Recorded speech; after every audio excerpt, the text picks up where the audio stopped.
Alright, this is my 1600cc 1971 Volkswagen. And I'm going to start it, see what it does, and then I'm going to troubleshoot everything. See if you guys can help. Alright, go ahead and turn the key.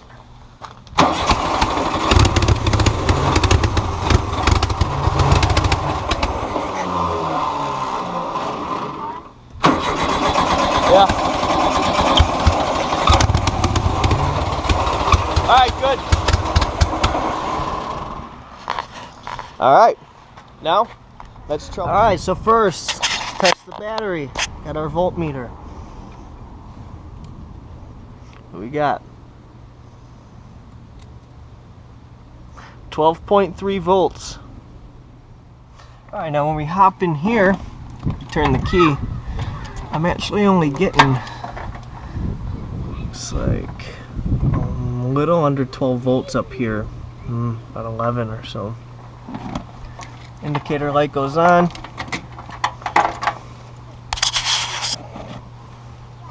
All my fuses look good.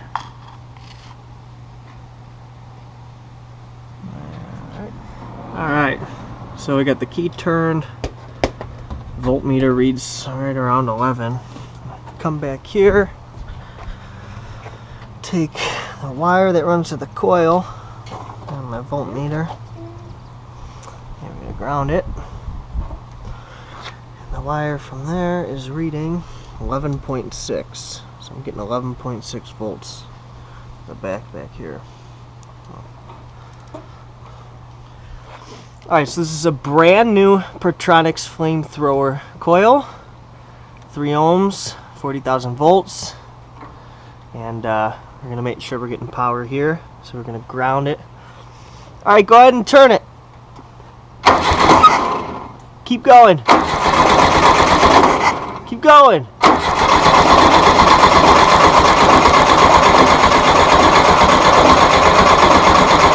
Good. So there are sparks flying here when I ground it. I don't know if they're how strong they're supposed to be, but I can see them. So, yeah. Alright, so we got the coil plugged into the distributor, following number 1 wire back here. I have brand new plugs inside, gapped at 0.024. I'm going to take an extra plug here, plug it in, ground it, making sure we're getting spark. Alright, go ahead and turn it.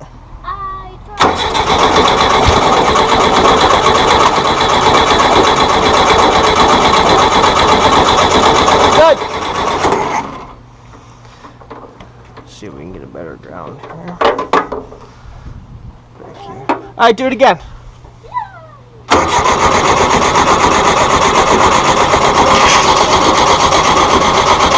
Good. Good. There is spark. It looks pretty weak, but so number 1 we got spark. Number 2. Ground it. Alright, go. Yep, good. Number 2 we got spark. Number 3. Turn it. Good. Got spark. One more. Hold on. Number 4. Plugged it in, ground it. Go. Yep. Good. So we have spark at each plug. Brand new. That's gapped at 0.024.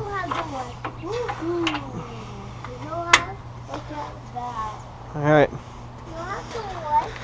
So we got spark. Alright, time to adjust the valves. I already did a compression check. Everything was, cylinder 1 was like 150, 140, 138, and 150. So my compression's fine. I'm going to adjust the valves.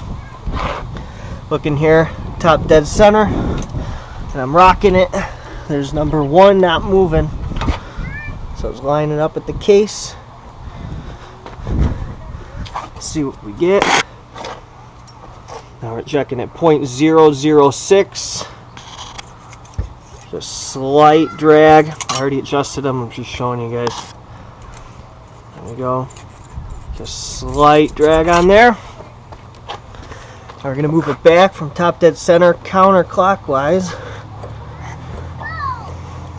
Half a revolution before top dead center, lined up right with the case. For number 2, here we are. Just slight drag. Slight drag, good. Another half revolution counterclockwise. Top dead center, go to number 3.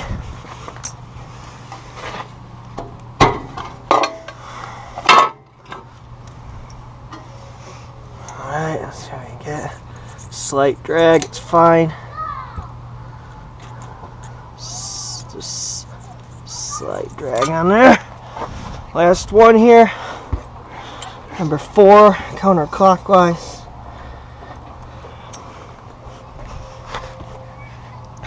My feeler gauge.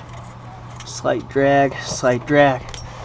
So, 0.006, that's where my valves are. And that's how it's running. Get it back up to number 1 here.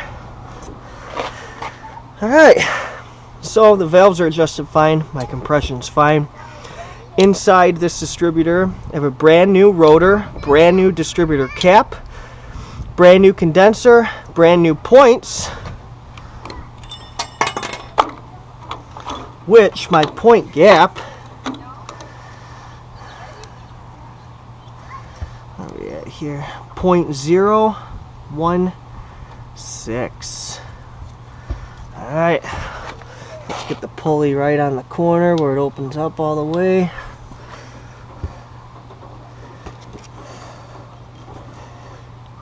And there's about as high as it goes.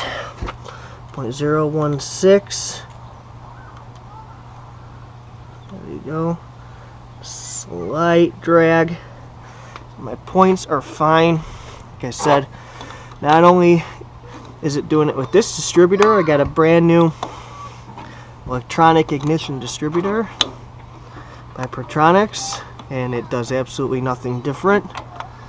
So let's check the timing. Alright, so here we go on the timing here. So I got the timing mark, top dead center. We're gonna rock it. Number 1 cylinder is not moving. So I'm going to set it top dead center here, right at the crack. I'm going to move it. Doesn't matter if I set this thing at 5, 7.5, 10. Does nothing different. But we'll do it anyways. So first, put this one in here. I'm going to hook up the test light to the negative on the coil. I'm going to ground it right here. Now, because my distributor drive shaft isn't in properly, my rotator points this way. It doesn't point to number 1, but that still shouldn't matter because I'm going to line it up right in the proper order. So we're going to take number 1 right where that rotor's at. Number 4, it's going to go right here. Okay, we got number 3 ending number 2. So if you look, we're at 1, 4, 3, 2. I'm going to move this right there. Okay, we're going to put the key in.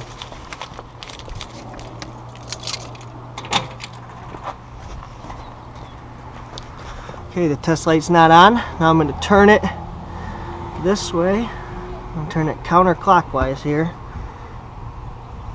Just until that light goes on. Test light. It's hard to see in the daytime here. Oh, there it goes. It's on. And I timed it right here about 7.5 degrees before top dead center. So here we are with that. Alright. It's timed. Alright. Now, I thought it could be some vacuum leaks or something like that, but I completely disassembled the carburetor, manifold, and the end castings here. I put brand new paper thick gaskets. I even RTV'd it right on the head. I know a lot of people don't like that, but hey, I wanted to show that there's no air leaks. These are brand new boots, brand new intake manifold, and this is actually brand new 34 pick 3 empty. I know people don't like it, but guess what? It ran fine 3 weeks ago. So I don't know what the problem is. Now, as far as the carburetor adjustments, okay, with the idle adjustment here, all the way at the bottom, right when it touches, go 1/4 turn in. Boom, that's where that one is. As far as the air bypass screw, all the way in. Careful not to do it too far, otherwise you're going to ruin that seat. So I come out 1, 2, 3, 4, and 5. And with this one, volume control, I go all the way in, right to where it stops. Where are we at? Oh. Okay. Come out 1, 2, 3, 4, 5. If I do it at 5, doesn't make a difference. If I do it at 6, doesn't. 7, 8, 9, 10, like Rick Higgins has it in the video. Doesn't matter if I set it at 5, 10. It's not mattering. I have the intake plugged, and I have the outtake, the return plugged for the vacuum advance, which I don't have. This is 009. Doesn't matter if I have those open or not. I'm still getting the same problem. So let's go ahead and start it.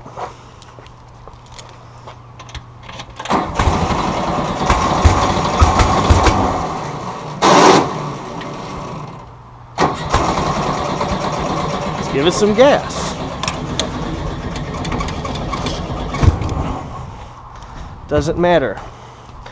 Well, maybe there's stuff stuck in the carburetor. I need to use some carburetor cleaner and blow it out. Well, I already did that, and it didn't make a difference.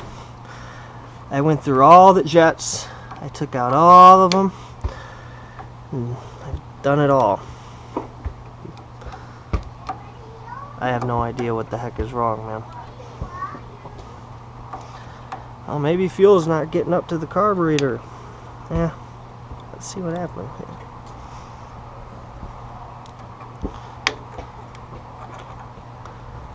Like I said, this thing worked a few weeks ago, but it was cutting out.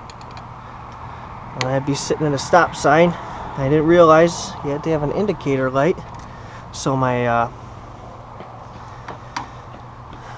alternator wasn't charging my battery. I hooked up the alternator light to fix that, and now I cannot get this thing to run. Let's take a look on the inside. Is there fuel in there? Pull the spring back. Yep, there's fuel. There's fuel in there.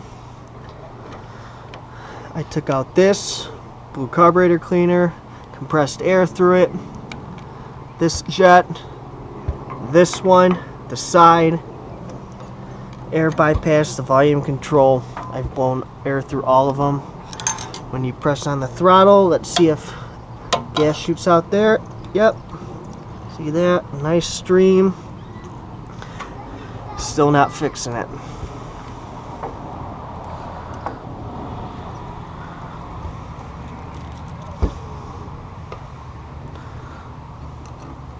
So I'll put everything back together now.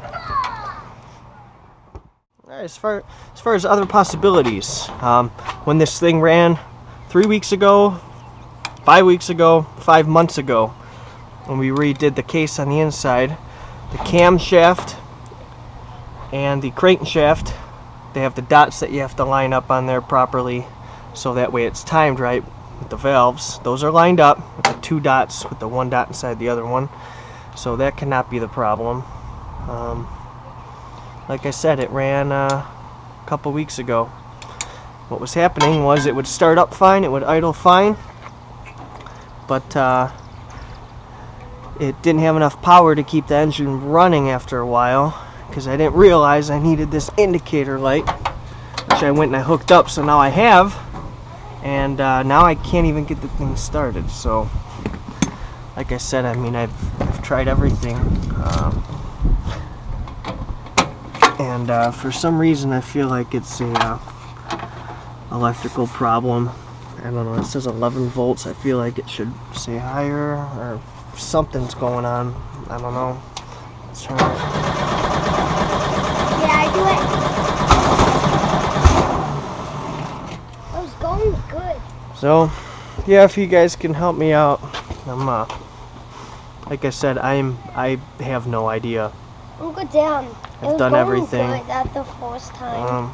I know my heat risers aren't on. It didn't matter because I took the exhaust off to re-torque the heads down to make sure that they were all the way down, to make sure that the rocker arm shaft was cranked down to spec, torqued down, so that way the valves would be, you know, spaced properly with the feeler gauge. So I had that off. So right now, yeah, I don't have these on.